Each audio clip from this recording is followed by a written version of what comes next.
Hello everyone, 30 days of vocabulary, day 14. So, இன்னைக்கு நம்ம பார்க்க போற 3 basic and advanced words. First word, enough.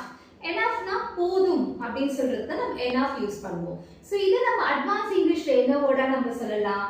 Adequate. Adequate. Sentence எப்படி நம்ம இதை அப்ளை பண்ணலாம்? Is this time adequate? இந்த டைம் நமக்கு போதுமா அப்படின்னு கேக்குறதுக்கு தான் நம்ம adequateன்ற வேர்டை யூஸ் பண்ணுவோம். So, enough, adequate. Second word, too much. Too much na ரொம்ப அதிகமா இருக்குறது.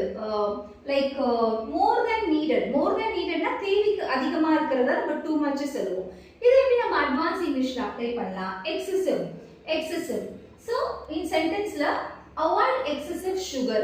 Too much of sugar, ரொம்ப அதிகமான sugar நம்ம அவாய்ட் பண்ணணும் அப்படின்றதுக்கு தான் நம்ம excessive யூஸ் பண்ணுவோம். Too much, excessive.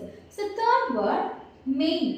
மெயினா முக்கியமானது ரொம்ப இம்பார்ட்டன்ட் தான் நம்ம மெயின் சொல்வோம். சோ இத நம்ம எப்படி அட்வான்ஸ் இங்கிலீஷ்ல சொல்லலாம்? predominant. Predominant. இது எப்படி சென்டென்ஸ்ல அப்ளை பண்ணலாம்? English is the predominant language here. So English வந்து இங்க ரொம்ப முக்கியமான language, மெயினான language அப்படி சொல்றதுக்கு நம்ம predominant என்ற வேர்டை யூஸ் பண்ணுவோம். So enough, adequate, too much, excessive, main, predominant. Thank you.